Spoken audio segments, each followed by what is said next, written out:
Do you know about this? You don't know I about did. this? I thought it was a gang sign. No, it's a it like it is a classic like frat boy energy. It's a way to dance without dancing, right? It's just like Oh, yeah, yeah, yeah. yeah, Well, but that reminds me of what I did this weekend and my questions for you. you danced without dancing?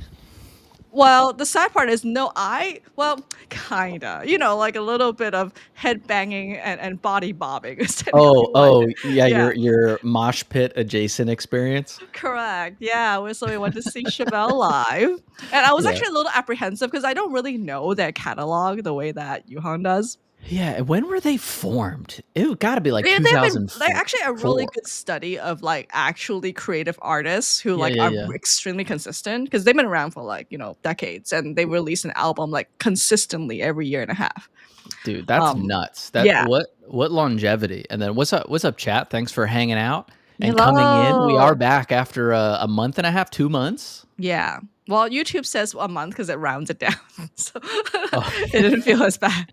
oh, because they got to reduce their wasted metrics or their like goose their retention metrics. Correct, and you gotta make it look like the creators are very active, you know? Yeah. All right. Well, now I'm googling when Chevelle was formed because I want to know. Well, don't get distracted by my story. Okay, So, sorry, I'm listening.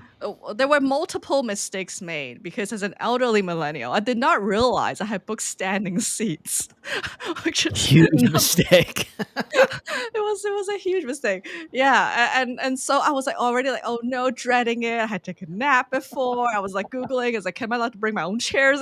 It was the whole thing. But then we managed to go in, Yep. and we were, like, one ring outside of the mosh pit area. Okay. Like, there was like, we probably could have squeezed in to way to the front, but because I'm so short, I was like, Yeah. "I gotta be, like, one level slightly above because the Yeah. view is actually better for me." On like a riser, yeah. Yeah, exactly. But that meant I can look down into the mosh pit area. And so you just like autistically studied everybody? Correct. I did. Especially when they're setting up, between the opener Right. and Chevelle, I was like, "Well, there's nothing to do but to study people."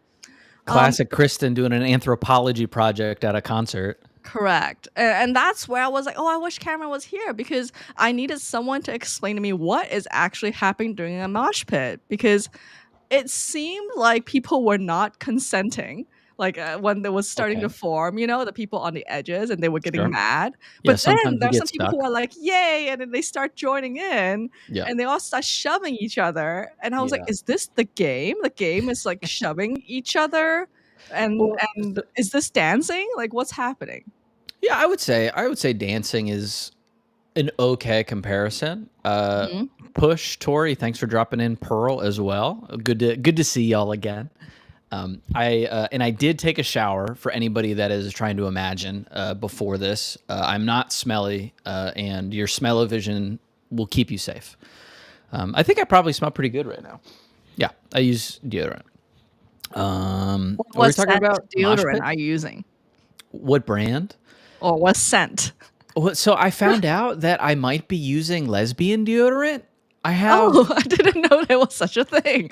well, so I mean I just got a TikTok like an hour ago, which Mhm. felt a little personal, and it was basically a dude saying that he used Old Spice Fiji and had Mhm. been told by multiple, I'm assuming by partners, that he tasted like a lesbian. There's deodorant did, and so I was like, what is Oh, happening here? Um, TIL. yeah, I did today I not learned as know. well.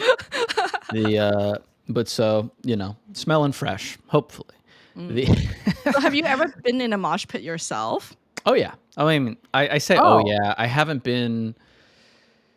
I would go to shows more or less every weekend or like Mhm. every few weekends when I was in high school because I worked. Like I worked Fridays and Saturdays too. So like if I was working, obviously I couldn't go. Mhm. Um, and I would say that like at bigger shows, like when we go into Atlanta, and geez, like I'm not the expert here. This is like 15 years out of date. Um, It's That's okay because crazy. everyone else there, by the way, were also elderly millennials. So Right. imagine people who look like they're pretty much in their late 30s and 40s and 50s, dressed You're kind of saying a like me. crowd of like chopped, cooked, like Yeah, over the everyone hill, was a dying, little take them out to decrepit. pasture. Yeah. No, I mean, like, I would say Mosh was kind of formed. This is a little bit of a hot take, but I Mhm. think there are moments of consent that are explicit yes, no, and then there is implied consent by how you exist. Mhm. Going to the place where mosh pits typically form at a hardcore show feels pretty close to consent. Right, right. I was thinking that. I was like, "Oh, thank goodness I knew not to stand there." Yeah, I mean, like that doesn't mean, you're wearing it, you deserve it, but Mhm. it does mean, if you go to a bad part of town in the middle of the night and you flash a gold watch, like, yeah, you might get mugged. That doesn't mean you deserve to get mugged, but it makes sense. Oh, okay. Well, it wasn't all dudes though. It was like I would say there's like maybe 2 or 3 ladies Yeah. who looked like they were enjoying it, but they Yeah. look ready. They had like the boots and they were ready to shove, you know? Yeah.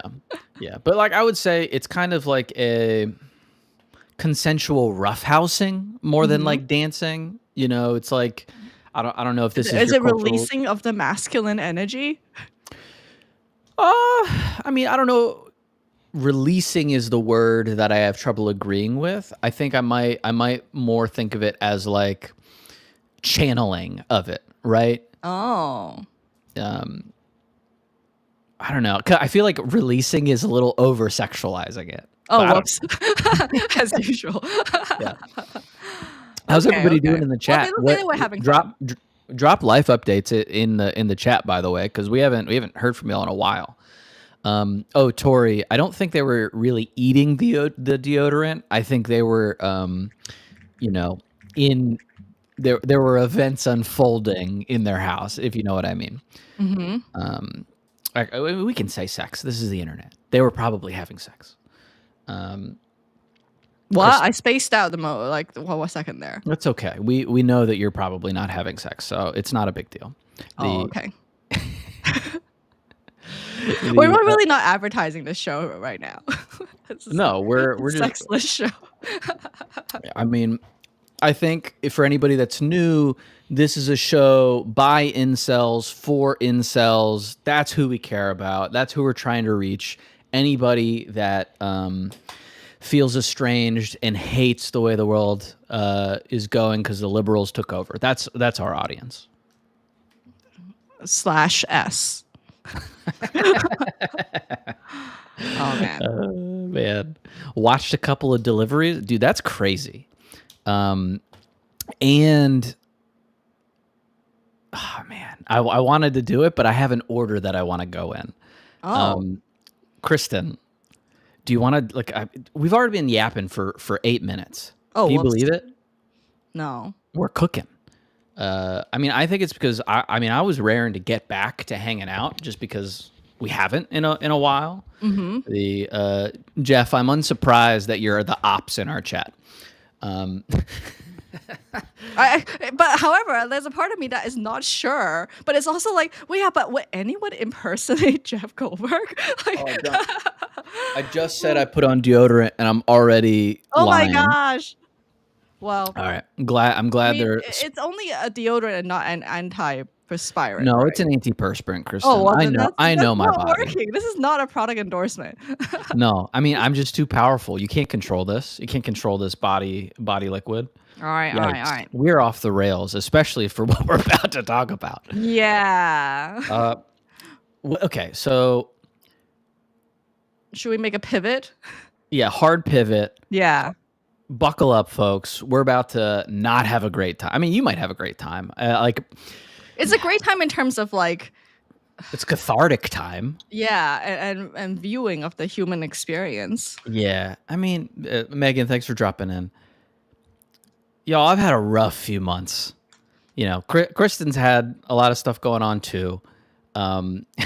Yeah, Tori's clocking that you didn't start your lava It lamp in takes the time. entire show for this thing to actually get going. So The if you're bored of the conversation, you can at least catch Yeah, up just on the watch the lava lava lamp. lamp. Um, oh man.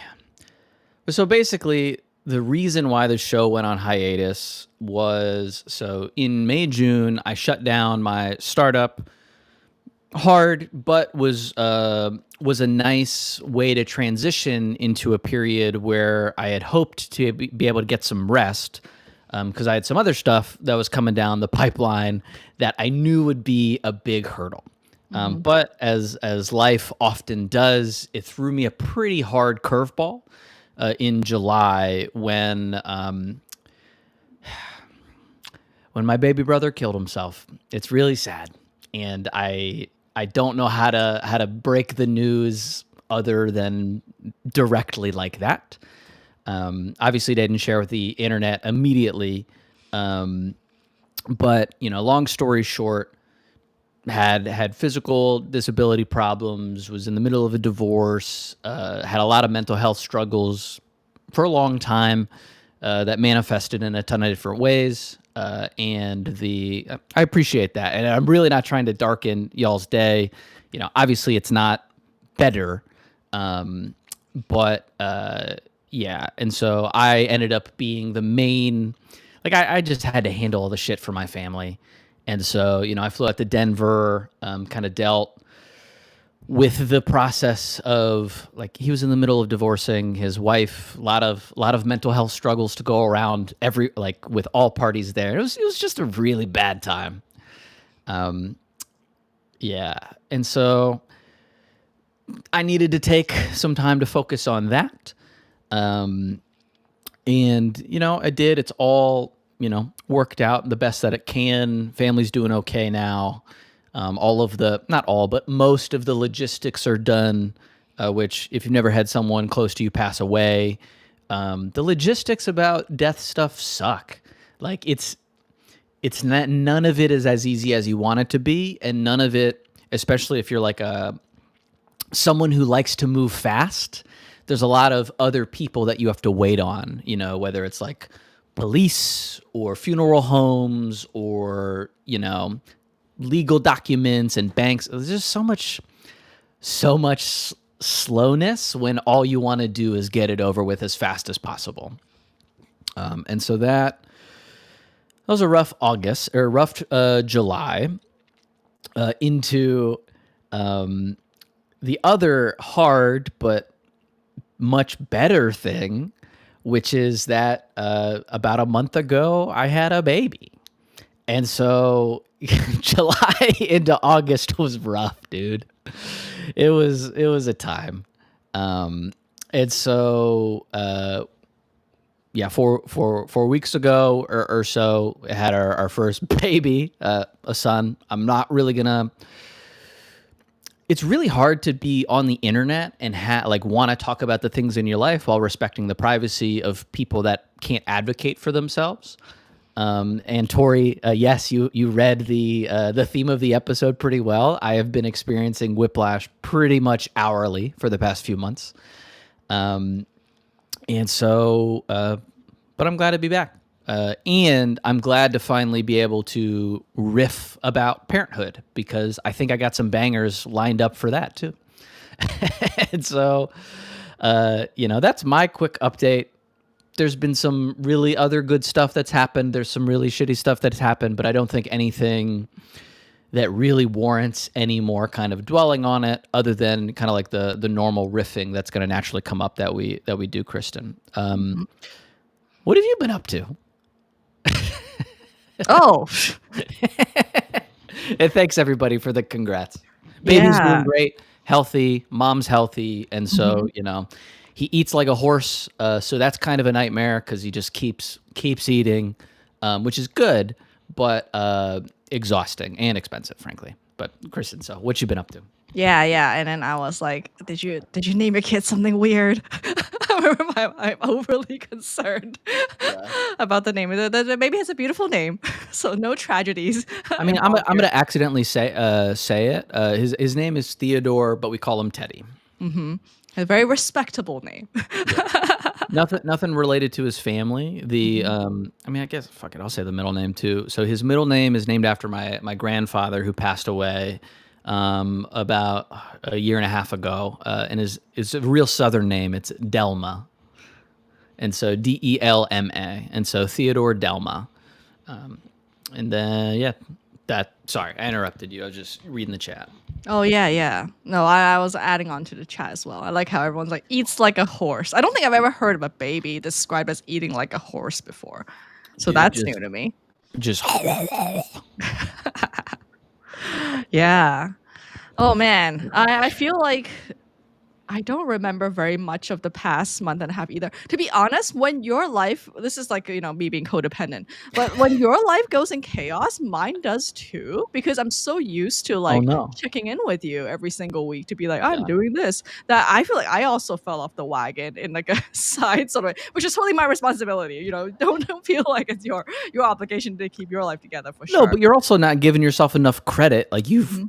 been on the go for like 8 weeks. Oh, yeah, that's true, that's true. Like Well, you yes, if literally you climbed minus an the ice week I was super waterfall. sick, because of my frolicking in Iceland and the UK, that takes Yeah. up, like, quite a bit of chunk of time that I forgot and Yeah, planning Kristen for was that. having like a really sick trip while I was like crying at 2 a.m. Yeah, So, exactly. Yeah, so that was something. Yeah, and I feel like I've been trying to build reframe, and actually, I've also been like talking to my friends back in the biotech and pharmaceutical industry because the funny thing is that because I've been really reading research again to share it on Farcaster with friends, like I feel like motivated to check out. It's like, oh, are there companies that would like to hire me to help them out with the scientific storytelling, with the medical communication stuff? So I've been talking to my old friends to be like, hey, if you know any roles that are coming up, let me know. So I've been so doing do this. Mhm. you experience any cultural whiplash when you're talking to the Oh, heck squares yeah. again? You're right. That's what makes me feel weird. Say more. Oh, yeah. I think like well, the friends I've talked to so far are mixed. Like some of them are like freelancing and stuff, and then some of them are in like full-time jobs. Okay. But they've been doing it for a while, right? And luckily these are because I'm slowly wading my feet in. Like Yeah. I'm reaching out to friends who know me well enough where they know what I've been up to on the Mm, internet, and yeah. if I say that, oh, I'm looking for a job, they like this is where I feel like so touched by friends. Like no one would question me like, oh, why are you doing that?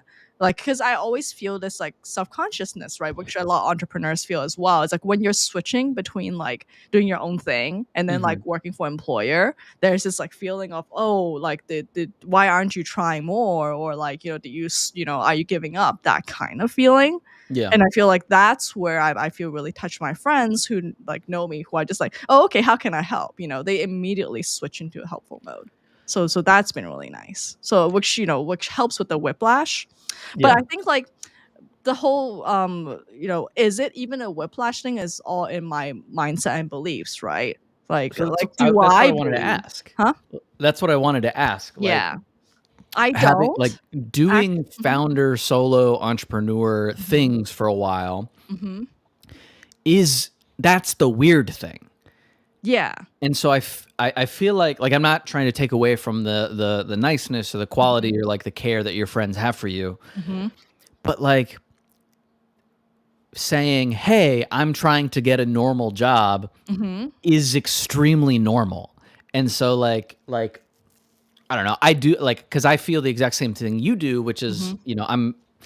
I got to make money, I got to take care of, a baby and a family. And so like I'm considering doing some more W2 like traditional W2 work as well. Mhm. Um and the uh-oh feeling of like, oh, going back to this, nobody else feels it because everybody thinks you're weird for doing the solo thing. You know what I Mhm. mean? And so I don't know. That's encouraging that's me trying to hype myself up for this process. Yeah. And in talking to my friends, it's sort of like, how about this?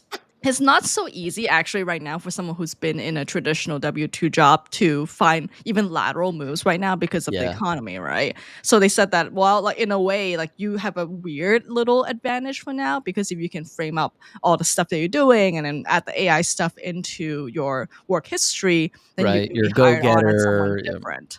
Yeah, Yeah. and inject new energy into a company, that kind of thing. Yeah, that's so interesting. I don't know. Yeah. So, well, it's like kinda like, well, no matter what, I gotta work with what I got, so Yeah.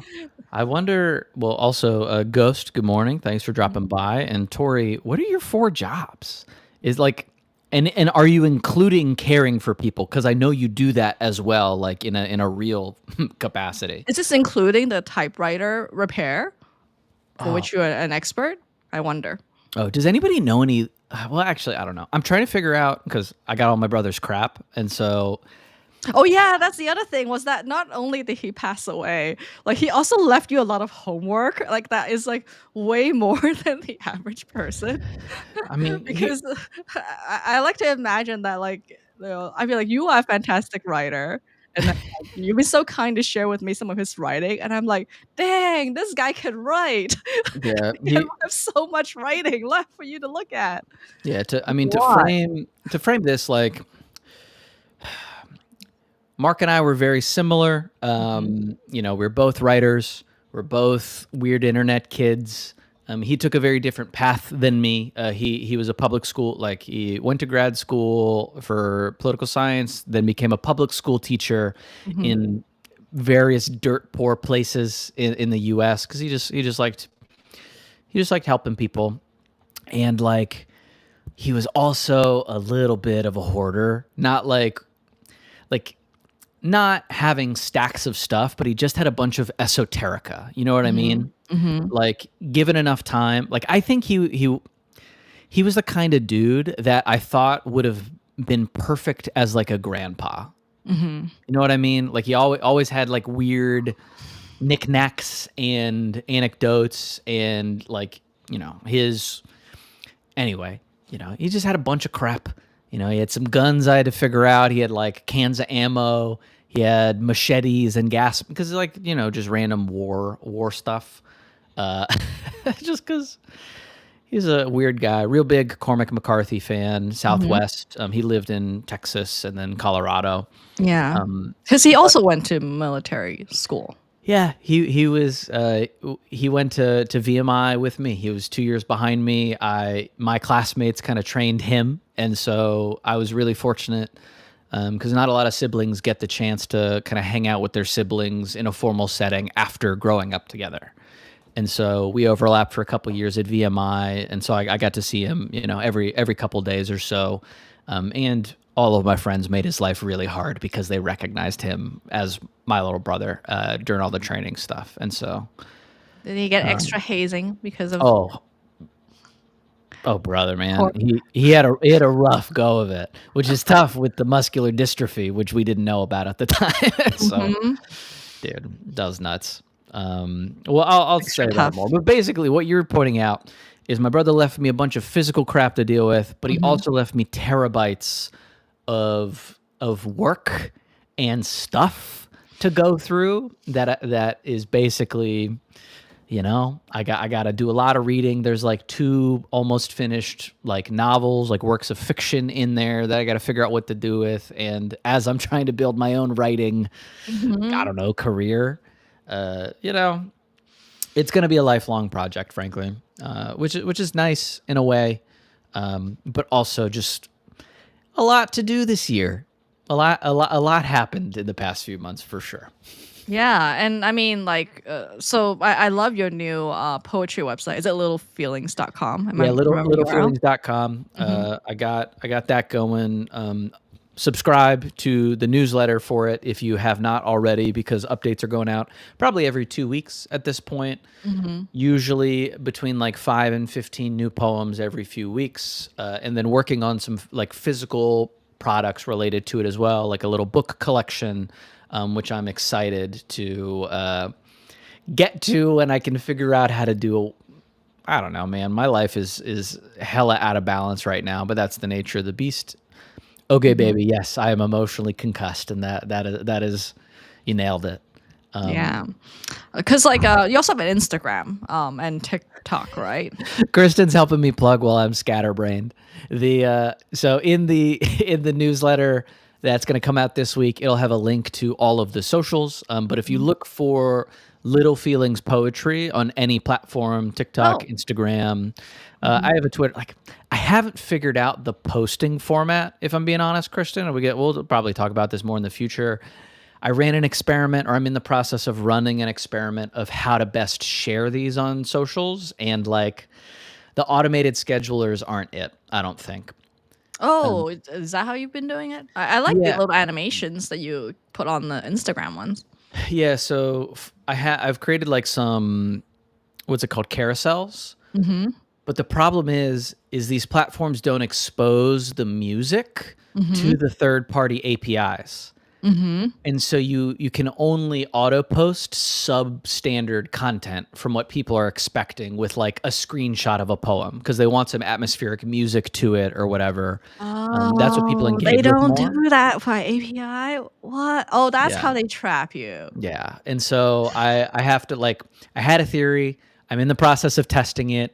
Early Mhm. results indicate I'm going to need to kind of change up what I was going to do with it because I really just wanted to schedule 1,000 posts and not think about it. Well, I wonder what is where the browser agent stuff comes in. Yeah, the problem is like the Tori, the lava lamp is making moves. The Slowly. It's got a little Yeah, thumbs up going on. yeah. The problem is like if you really want to make something that Mhm. is roughly on trend, you have to be actively engaged with it. And so I think I'm gonna because like you hear like an ambient sound that's trending, you can't Mhm. pre-schedule that because it wasn't a trend 6 months ago. Mhm. And so I'm gonna figure out a workflow for it. I think it basically involves a lot of pre-positioning of content in like iCloud or something. You know what I mean? Mhm. But I'll figure it out. Yeah, Uh, you've been doing really well with that. And so the reason why I even bring up the poems because I feel like, well, like if you really wanted to know the depths of Cameron's emotions, please read his poems and realize that they are all like real reflections of what's going on. So, yeah, there's like thank you for saying that. The only good part about all this is like I got a lot of freaking emotional material to work with. Um, Yeah, and mhm, so I separate my poems into I think 7 collections now. mhm, I'm just kind of like pre-building what I imagine I'll release as like a book or like a full collection for each into the future, or based around different themes. And so I have a like my one of my new my second newest collection is called Marked. My brother's name was Mark, and so mhm. that's anything tagged with that is like directly related to that. If you're curious. Oh, I didn't know that. Yeah. Sorry, coughing fit. Yeah. Well, I can't wait to purchase merchandise with your poetry on it because I'm basic. Oh yeah, that was the other thing, right? Because you were like, a book, and I was like, come on, pop up fridge magnets, and other ways in which the average person actually consumes poetry. That's interesting. Like we talked about I think a fridge magnet thing before. Hmm. The hard part is like it's obviously top of funnel, right? Because it's a little bit cart before the horse of like having a bunch of things to buy. Hmm. And I don't know. I just want to get a lot of the work out there. It's very much I kind of I've looked at some poetry's not kind of it's not a fast ecosystem.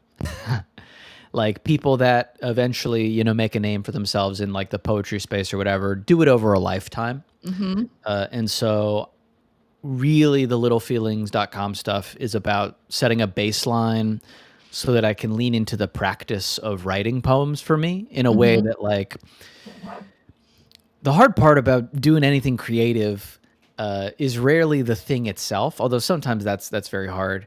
It's doing it in such a way that it's like sustainable and repeatable and all of the other stuff that you hate about it, which is mostly getting in front of other people and trying to make a living from it. Most creative people hate the distribution aspect.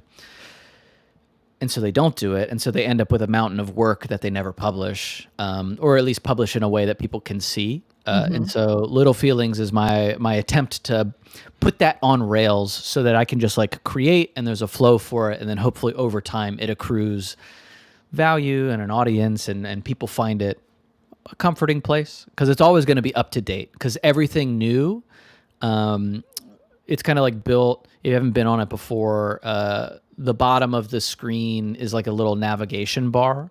And so anytime you hit next from the landing page, it'll take you to the most recent poem. Oh, I didn't know that. Yeah. So anytime you get on the site, like it shows you a random poem from the collection on the lander. And then if you want to view the backlogs, it's in reverse chronological order by hitting next. And so you can, just go down the list.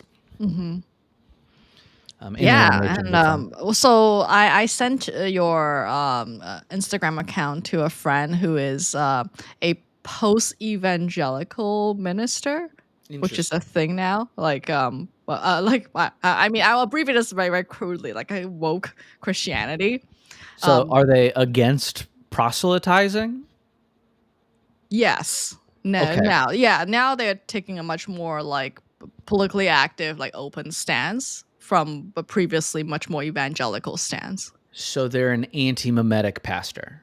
Yes, in a way. Okay. And she's publishing a prayer book. This is what I thought. Like I thought like your poems are in a way atheist prayers, which is of course a very religious view of it. But then like there was this like I don't know, like I would say synergy, what a corporate word, but there was a lot of resonance at least between like what I think she's posting and what you're posting, and she followed your stuff and she found your stuff interesting. So I feel like so speaking of Chevelle, I know this is a bit of a stretch. Oh yeah, I so never looked up Chevelle when actually got famous for like being like a Christian band in the beginning, right? Yeah, but all the emo bands were Christian bands. Yeah, but actually the singer is like staunchly atheist, and he talks a lot about that now. 1995. They formed in 1995. I thought they were 2000s babies. Yeah, no, they've been around for a long time. But the thing is, it's like a lot of people say that they actually realize their path, like, you know, away from Christianity into a more open path, you know, of their choosing, because they were allowed to listen to Chevelle because people thought it was Christian music. So that's so funny. Yeah, so I feel like there's this thing here where I think there's a lot of people who like grew up with the Christian faith but are more atheist. Yeah, which I think your poems kind of fit that. Like you still want something that is so nourishing, but you want it in a way that is different from the way you grew up. And I feel like your stuff kind of fits into that category. This is just me doing marketing positioning permissionlessly with your stuff. Yeah. I mean, like, I don't know if so I have a collection of poems called Gods Above, which is on those kinds of themes. So if you like the idea of atheist, or the pedantic person in me wants to be like, they're agnostic prayers, but I hear what you're saying, because they are basically a-religious, or even anti-religious in some of them. So atheist prayers does make sense to me, and it frankly hits harder. Agnostic is kind of like wishy-washy. Wow. I mean, like it is that itself is a debate. Yeah, that's fair. I mean, by definition, it's less conviction, though. Yeah, but I think the problem is that atheism has such a label on it too, you know, because it immediately makes me think of like Penn and Teller and like, you know, people who are like aggressively atheist. Which like Reddit moderator atheist. Like Reddit moderator atheist. Yeah.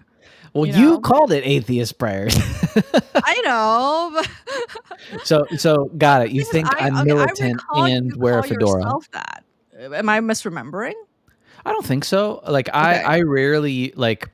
I was an angry atheist teenager, and then kind of graduated into like an agnostic worldview, an agnostic humanist worldview. Mhm. You know, kind of like just through living experiences and meeting a lot of people. I kind of view,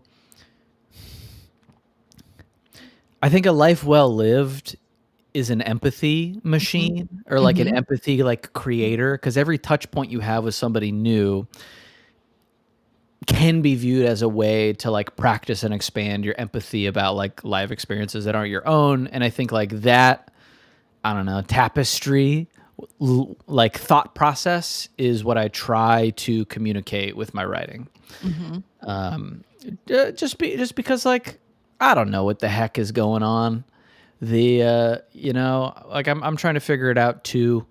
And the like I would like there have been a lot of nights where I wish I had a lot more conviction, but I couldn't be honest with myself and maintain a conviction around like a spirituality or whatever. Mhm. Yeah. Yeah, Tori, the angry internet atheists, like, dude, there were a lot Why of. specifically in 2006 they scared you? Like, what is the significance of that year? I think that was kind of like a pivot point for the internet. That was kind of Mm. like the birth of YouTube, and so like it was really like the birth of internet video in terms Mhm. of as a medium. And so like forum culture still existed, but video started like percolating throughout there, Mhm. especially like animation style video, not like recorded video. Mhm. Um, I Yeah, don't know. and I feel like atheism can mean so many things on a spectrum. It could mean you're like staunchly materialist, or it could mean that you don't believe there is an active God being in charge of things. Like there's like so many definitions. Yeah, I mean, like I think maybe Tori disagrees, but I think the internet atheist characterization was anti-religion. Mhm. Like the mid 2000s, early 2010s, angry atheist energy was very much like religion is the cause of most of the world's problems historically and into the future. And if we Mhm. solve that, then we solve all the problems. Mhm. Um, I think that's probably the like that is as close to like my worldview at the time. Mhm. You know, I was raised Catholic. You can do with that what you will. And you know, I'd gone to enough mandatory Sunday school and life teen youth group type stuff, and I've heard enough people try to tell me like, hey, if you hear something that doesn't make sense to you, take up your shield of faith and just believe anyway. And I was like, all right, fuck this, dude. Like, like don't piss on me and tell me it's rain. Mhm. Um, Yeah, but like, religious institutions that you're born into and you can't easily change is very challenging. yeah, I mean, it's, you know, definitionally indoctrination, which, Right. you know, is what it is. You got to learn stuff at some point. Mhm. And we've talked about on the show before that there's an inherent challenge with belief systems, whereby mimetic, intolerant beliefs dominate systems if Mhm. you let them. Mhm. And so if you tolerate intolerance, intolerance becomes the default because it's just going to, like in every individual interaction, it's going to win out. And so like you have to build a system that has like this one like core dissonance, which is you can't be tolerant of intolerance, which means you're not fully tolerant, which is Mhm. like, I don't know, it makes me twitch, but I like that's just kind of how you have to build systems if you want stuff to not devolve to the base level id, you know, view, if that makes sense. Yeah. I can't agree more. Oh, I see my lava lamp has see it's finally woken up. Look, it's separated. It got excited. We moved it with our emotional talk. Mhm. So, like, now that you have experienced an actual miracle through having a child, Oh yeah, have your that one views on this changed? of religion. Yeah. No, Or oh. I mean I think it's giving me like I've always I've always had a healthy respect for healthcare. Mhm. because I've been close to medical situations from my time in the military and in military school. Because, like, I've had basic medic training. I'm, what's called a combat lifesaver, and so I've, you know, done some of the basic life saving things that you need to do, and been trained on that. I've had serious medical, stuff myself that I've dealt with, Mhm. and so the process of pregnancy into birth is nuts. I Mhm. like fully understand why people would think of it as a miracle. Um, Not my personal worldview. I actually thought, I think Tori might like this, and if Gwen ever watches this, she'd like this too. Childbirth made me understand why people believed in witches. Mm. Like the lead up to the like birth process in general Mhm. is a multi-hour, sometimes multi-day rhythmic ritual. Mhm. And so, like my wife is just experiencing like steadily, reducing in distance contractions over time. And then at some point it just kind of like turns into this like total consciousness, like trying to breathe through pain thing. And like, I'm just fucking sitting there, right? Like, Mhm. and, I'm being supportive, getting ice chips, whatever, but it's not my show. Mhm. And so, um, and I'm Wait, not going to wait. get, So what did you do besides getting ice chips? And oh yeah, and this is your first baby, right? yeah, yeah, first baby, only child. And so like, what did I do?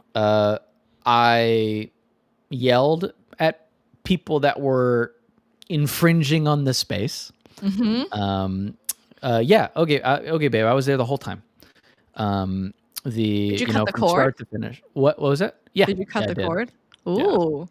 And so the what did I do? Like I was there. Basically like whatever she needed, I got. I was there. She did. We got there at like 11, and then kind of like went through the day, and the I don't know. It's just like a bunch of waiting, and then she gets steadily less comfortable and then gets in pain. Mhm. And so just trying to be cheerful during it, you know, getting ice chips, getting food, hot chocolate, chicken broth, whatever. Because at some point they don't let you, eat, Mm. and which for good reason. And then when it became like the active part of it, because there's kind of like a passive part and then an active part, hand holding, moral support, let like body support because you like try different positions and stuff. I'm not gonna get too graphic here, but but yeah, so like I was as like physically and emotionally involved as I could be. I wasn't like on the phone or playing video games or whatever. Like so you see these awful, awful TikTok. Like I can't imagine not wanting to be actively engaged during that. Like Mhm. that blows my mind. Anybody that's doing that, I just like don't understand your perspective on the thing that you're going through. Well, I guess it's too overwhelming for some people. Yeah, yeah, I guess like They can't process it and the dissociate, flight, Mhm. or whatever, man. You you got a responsibility. Um and so we kind of went through, again, not going to get into too many details. Wasn't smooth sailing, but Mhm. ultimately the ended up working out. Didn't have to do a C-section or anything like that, so which is a big relief, because it's the most common surgery in I think the world, but also it's a major surgery with like real risks. Mhm. And so I think yeah, it was wild, and it was just a lot of it's pretty, it was pretty graphic, and that's just how that works. Well, I feel like you're also used to looking at graphical things. Yeah, yeah. Like You I too. definitely like I'm not Mhm. afraid of blood. I'm not afraid of I don't know. I hesitate to describe it as viscera, but it Mhm. is. Mhm. Mhm. And so like, obviously a lot of concern for my partner during the whole process. Mhm. But everything is good now. The Yeah, and Teddy, like I said, he eats a lot, and he hasn't quite figured out. It's crazy to think about, like we've talked about being uncomfortable in your own skin, right? Mhm, Like, mhm, you're doing something, there's like an ambient noise, and you're like, oh, that's like annoying. I wish that would turn off. mhm. When you're a new baby, everything is that noise. And also you don't know that it's a generator or an air conditioner. You just like are assaulted when for your entire existence everything's been like quiet and warm and sloshy. Yeah. And so dude, and so like every time I'm kind of irritated, or like he does this thing where he he like basically only, like every reaction is an honest reaction, right? Mhm. Like you learn over time to, not make a face when somebody says something you don't like or whatever. Everything that a baby does is honestly how they're feeling in that moment, which is Mhm. really funny because anytime we go by a window and there's sunlight, it's like you just flashbanged him. And Oh. so he'll be like asleep, and then you'll like get the slightest amount of sunlight like on his face, and he'll just be like, and then like as soon as you're out of the sunbeam, it's like back to normal. So that's pretty fun. Not that I'm trying to like make my baby look at the sun. Please don't Yeah, I was gonna send say me to it like jail. Um, but yeah, like it was a nutso process. Oh, the whole point of this was the ritual.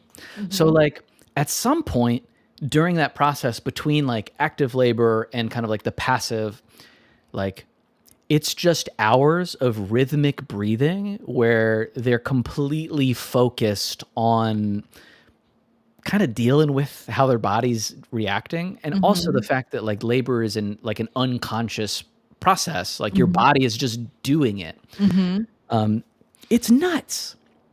And so like I fully, like Sorry, in stand that by. hospital room at Mhm. 2 a.m. with, but basically like me and my wife and the nurse that would periodically come in. Mhm. um I could very much imagine myself in like a medieval village Mhm. where, the women of the village have come around to like, support one of their own through that process. Like Yeah.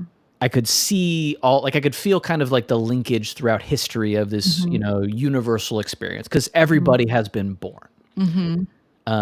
And so yeah, Tori, like 100%. the it was like I think that's really cool, and that's actually in a way one of the reasons why I'm glad I did the military, because birth, like childbirth, like raising kids, and war are Mhm. kind of the three universal human experiences that have always existed in society. Mhm. Um, and there's just something about having participated in these cultural touchstones that I find really, I don't know, like it helps me build empathy for other times and other places and other people, which Mhm. I really appreciate. And then now you're I remember you were saying that the baby doesn't know how to smile yet, so it doesn't Oh have yeah, any dude. modes. So, this is probably on me, but I think many men will experience this because I got no exposure to children growing up. Mhm. Like, I had some cousins, but I was like young or whatever when they were young too. Nobody asks you to assist in childcare unless your family is doing something out of the norm. The And so like, and then I went to military college where it was mostly dudes. And Mhm. so like I didn't think about any of this stuff at all. Which I don't think is a good way for society to run. But I do think it is the norm. And so I read some books, but I'll be honest, like I was like, I'm pretty sure I'm gonna do a good job at this, like Mhm. regardless of how many books that I read, because I care a lot and I learn fast. And while I think that's broadly true, it makes logical sense, but it was very surprising to me to realize that your baby is basically a loud potato that poops at you for the first 2 months. And so like right now, the baby has like, it's either sleeping, he's either sleeping or he's screaming for food, or now he's starting to get kind of some like quiet consciousness. Like he loves looking out the window, takes after me. Mm. But like there isn't a like coochie coochie coo, and then he smiles and laughs back at us yet. Mm-hmm. And that is crazy demoralizing. Because like, you're like, you're up, 2 a.m. to 9 a.m. back and forth. And throughout none of that do you get any type of like visual or like auditory response stimuli other than the baby stops crying. Mm-hmm. And like, I don't know. I feel like somebody should have pulled me aside at some point and been like, hey, dude, you're really, really good at reward feedback systems and meritocracies like that. Just so you know, you don't get any of that for months. So when does the baby usually first give you something to work with? So they start learning like what smiles and stuff are. I actually don't know if it's a physiological process or like an emotional education process, to be Mm-hmm. honest. I suspect it's actually a learned thing, because those like children who are sadly left to feral situations. I don't think they know how to smile. Yeah, like and there's a bunch of studies I think about if you don't smile at babies, they die at higher rates, which is crazy. Mm-hmm. You better be smiling. Yeah. The I appreciate that chat. The kids definitely have needs. It's not. Sam says it's Oh, Sam, is a physiological. physiological thing. I mean, Sam, you would know better than me. Yeah, But yeah. but it's like 6-ish weeks. Like, if I'm being honest, Mm-hmm. I think he's starting to learn how to smile, but it's like, Mm-hmm. I don't know, it's kind of like a dumb baby bird face. Like we do something that I think would indicate a smile, and then he does like a But okay, it's because I've seen photos of Teddy. I have yeah. to say that he has facial expressions that indicate living like 1,000 lives before or something. He doesn't Oh have like yeah. normal baby expressions. I mean, I don't know. I haven't. I'm not a student of baby faces, but He has like wise old people expressions for some reason. I don't know. I kind of feel bad. I feel like I might have cursed him with eternal knowledge. I think so too. Because me, I like forlornly look off into the wilderness, and he Exactly. has that look. Yeah. So I was like, well, definitely your child. It's Yeah. pretty much a mini Cameron. Yeah. And so hopefully he's less depressed. But Hmm. yeah. We'll see. No, I mean the interesting part is going to be like, no shade on my parents. They just lived a different upbringing and have a different worldview than me. Hmm. And like I grew up emo kid, very we'll say emotional. I had a lot of big feelings and I expressed them in some healthy but mostly unhealthy ways. I wonder what it's gonna be like, because if he's that package too, responding to that with like, dude, I get it. Because I never got that. Mm. It's not their fault because they didn't and don't get it. Hmm. But I like to think that I will. He's not going to understand that I get it. He's going to think that I don't get it. Of course. But the like reaching out effort will be there, and the space to feel big feelings will be there. So I'm interested. I actually think I'm going to be a lot better conscious baby, like conscious child parent than I am Hmm. like he's conscious, he's a human, blah blah blah. But like he doesn't speak in sentences. I think when like I have someone to speak in sentences with, Hmm. I'll feel like I'm doing a better job, if that makes sense. Well, I'm sure Chad will agree. I'm sure you're already doing a great job. I'm surviving. Marissa's the hero here. A lot more patient. We realized very quickly that I'm very, very capable of operating when I'm very, very tired. Hmm. It's much harder for me to be nice when I'm very tired, Hmm. and which is normal. But the problem is all of the things that I've ever done really, really tired, I didn't have to be nice because I could just tell the other grown man that was being a fuckhead, like, hey, quit being a fuckhead. And Hmm. then, we walk 20 miles or whatever at 2 a.m. I can still do that, but with a baby, you can't be like, "Hey, shut up, let me change your diaper," because that's not how that works. I mean, you can try, but I don't think it will work. I mean, I'm no. Yeah. Bro's strong too, man. Like he's gonna like knock the wind out of me with his kicks very soon. Oh, Um, wow. yeah, like Didn't he kick poo in your face? yeah. So I had to reposition our diaper setup because he just like kicked the dirty diaper spot and just the crazy thing about babies that like people joke about but they don't come out and tell you is like Mhm. a baby will look at you dead in the face, stoic as Marcus Aurelius, and Mhm. then poop in your hand. No, Mhm. nobody tells you that. Um, like you can kind of deduce it, but like nobody puts it that way, and so you can Mm. expect a lot of casts in that vein Yes, yes. coming Now you're soon. finally you're officially a dad caster now. Yeah, yeah. They need to The welcome you with open arms and give you a blue hat or whatever it is. Tori, he's already doing like push-ups.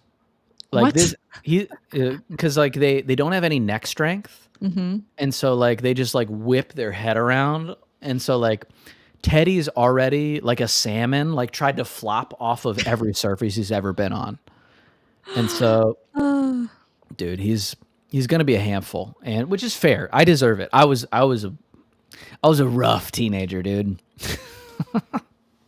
Well, we'll see what the newest evolution of teenage years would be. Yeah, man. But I'm excited. Like it's a lot of work. Honestly, the hard part isn't taking care of him, although that's hard. Mhm. The hard part is trying to feel like the parts of yourself that you liked are Mhm. still there Mm. because I can't work as much as I did. I can't, like turn my brain off to focus on something else because he needs someone to take care of him. And so Mhm. it's going to be a real process to figure out how I can continue with the practice of all the stuff that I want to do, Mhm. while also not sacrificing on the kind of parent that I want to be. And that's really hard. And I frankly don't think that is really talked about that much. Maybe it is, and I just haven't found the media for it. But I haven't come across it in my consumption of stuff. Well, chat if you know any good resources. I mean, I don't got time to watch anything. I just got to write. Like I think like the big demarcation line of having a baby is Mhm. I can't I can't consume the same amount that I previously did and also accomplish the things that I want to do. So in a way, it might force me to develop my own voice in these different media formats just because I can't consume other people's stuff at the same rate. Well, that's fantastic because I feel like lately, as I scroll through things that make me regret my actions, I feel like wow, yeah. The more I consume this stuff, the more like Generic you get. yeah, yeah. And I feel like there literally is a like dumbing down of material now, which I think I understand why. It's because, on the other one hand, it's because everything's more global, right? Because everyone sees the same stuff, and like Yep. Mr. Beast says, it's like if you want stuff to take off, you should do things with no dialogue, Yeah. because that's the only thing everybody in the world It's can universal. consume. Yeah. So I feel like in that sense, it is a little idiocracy like sometimes. And again, like I think we should have materials for all levels, but I feel for me to serve the world, I need to be able to come up with original things and also to work at a certain intellectual level. Yeah. There's definitely a tension between what is the tension? It's between like reach and standards. Mhm. And I don't know if that's self standard or what, but like I don't know. The fortune cookie tweet, insult is truer than ever. Mhm. But I kind of think I change on the day. Sometimes I'm like, okay, we're cooked. It's done. Meta is coming out with the AI slop trough feed of just AI short form videos that Mhm. are meaningless for people that want no meaning, and it's just like straight up, the infinite. I mean, it is the infinite jest samizdat, like hold you hostage with your dopamine receptors. So sometimes I think that, and then other times I'm like, okay, this is kind of a reversion to the mean, and then people will rebel against that reversion with what they want to see, consume, and think about, because we live through a period of turmoil where everyone consumes fucking garbage. And so, we'll see. I am excited to pursue the things that I want to pursue. I think they have inherent value because I think that they're valuable. And, I'd like other people to find that too. And of course, I want to make money. But the point is the process of doing stuff. Mhm. And if you're doing stuff you don't like, as someone, I think Push pointed out earlier in the chat, like if you spend 95% of your life to facilitate 5% of enjoyment, it's probably a bad ratio. And Mhm. so I don't know. I'm gonna write stuff that I like and think is high quality, and try not to get brought down by the fortune cookie median trash that I think a lot of people like to eat, the junk food. Oh yeah, and then I made you send me some that poems that you think are bad. Okay, so I was trying to articulate because I was telling you that I don't have that level of appreciation of poetry as much as you do. Yeah. It's not a format that I expose myself a lot to. So Yeah. I was like, can you just send me some things that you think are like definitely not good so that I would know what is not good because I don't even have a taste for it. And then when you sent me that poem, I was like, well, I can see why it's not good in the sense that it's almost like those chicken soup for the soul kind of books, which, Yeah. I read a lot of. I'm not like, dissing them, but there's a time and place for them, but I wouldn't call them like good poetry. So I guess there's no like distinct voice like that makes it not good. It's almost like a prose that is formatted like a poem, but it's more like a very trite short story situation. Yeah, so I'm not the end all be all of deciding what's good poetry or not. Like I Mhm. have opinions because I've read a lot, and I think that there's something unique about Mhm. people that communicate an opinion via a style that they've deliberately tried to make, Mhm. or through their like cumulative experience of living in the world, they end up sounding like. Mhm. I think what people really like is the LinkedInification of feelings, Mhm. because it's really easy to understand. And so we talk about feeding people like a baby bird, Yeah, we're yeah. and like I think some really really good poems are inaccessible to some Mhm. people without having thought about how they feel about things before. And so that means less people can like a complex poem, and it doesn't mean like super long or like the Odyssey or Mhm. whatever, but most of my poems that I write are very short, and I Mhm. try to fit as much energy and emotion and feeling and like emotive force into, the 4 lines or 12 lines or whatever that I put on there. And Mhm. like if you look at anything that I write, any line probably has 2 or 3 different ways that you can read it, and they're all right, because I've Mm. put that in there as like I'm intentionally trying to make, like as Tori pointed out, I'm intentionally trying to make it dense with a feeling. So You can it's like also it's like rap. it's a what? It's like rap. Good rap. Yeah, I mean, I'm not saying I'm Kendrick Lamar or anything, but like really good rap has double entendres, triple entendre. Like Mhm. that's what I'm trying to do with the stuff that I write, because that's how I think and feel about things. Mhm. And so if somebody, if s- you know, but most people want something to the equivalent of, my relationship with my parents is tough. It's tough because bad things have happened. Doesn't that suck? Is that too on the nose? I mean, but that's the equivalent of some stuff people are like putting out there. And if that Mhm. speaks to you, I'm not trying to like take that away from people that are processing that stuff. But like, I don't really want to live in a world where the most basic self-understanding of your emotional experience is like profound. Mhm. Like that's scary. And frankly, I don't know. It's like if that's where you're at, it's I don't know what experiences you've had in your life or what you've missed in your life to be at that point, but I feel like that's really, you know, you don't always get to choose what you go through. But I think people deserve a little bit more like nuanced and complexity with their like emotional lives. Mhm. I don't know. It's like the difference between it's not always along age lines, but like if you talk to a sharecropper from the Great Depression, Mhm. they don't have the same emotional range as somebody that grew up today, and that's because they didn't get exposed to the variety of things. Like the reason why Well, I feel like what you just said was a little controversial. I mean, like I it feel like we don't the know that. We don't know that.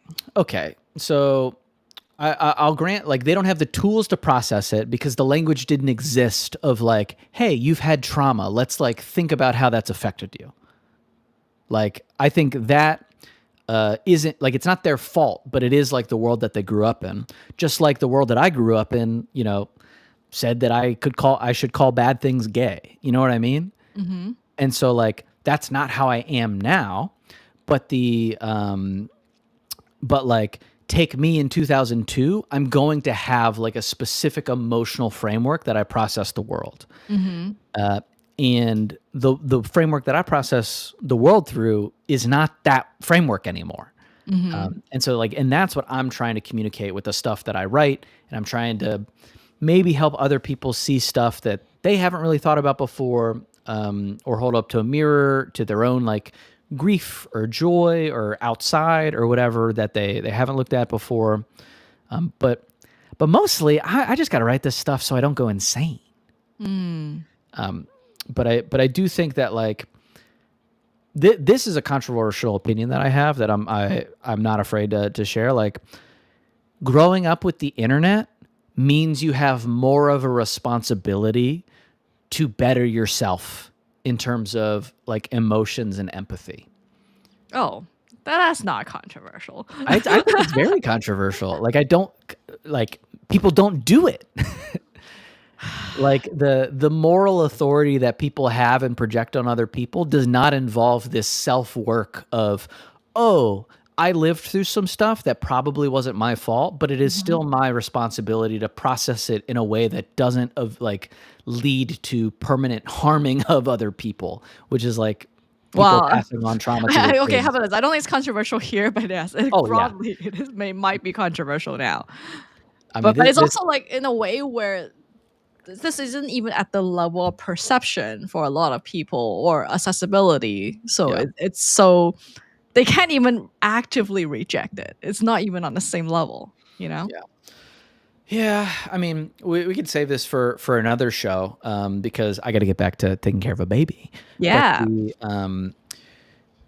we've talked about like we talk about Democrat stuff, we talk about left leaning stuff in like sometimes complimentary, most of the time in a critical way because it's mostly our community that we want to be better. Um, I think the crisis of meaning that people talk about is much more of a crisis of a coherent worldview, Mhm. which right leaning spaces typically have through the moral authority of religion. Mhm. And so like the hyper pivot into, whatever the flavor of like wokeism is at that time Mhm. is really a scrabbling at a lack of footholds for like what is good and what is bad. Mhm. So like when in doubt, you just go harder, left for lack of a better phrasing. And I think that we can fix that actually. Celine, you're exactly right. There are a lot more things to weaponize now, which is good and bad because we have more weapons to fight back against. Kristen, you got anything else you want to get into? Well, I wanted to ask how can we fix that, but I think that will be a good other episode. Yeah. I mean, Seems like a long topic. the short answer is you just decide and then update as you learn more things. Overly simplistic, but that's okay. Okay. We're at the 30,000 foot view, like at our perpetual conflict, and then we can get down to the 100-foot view if we want. Yeah. All right. Thank you so much all for joining us. Even Celine. Sorry, we're leaving you. Thanks for dropping in. We appreciate you, and we'll be back next week. Well, we're back to our regularly scheduled programming, and keep an eye out for other stuff from OK Banger too. We can't get too crazy, but I think there's going to be some fun stuff coming. Bye, everyone. Bye, everyone.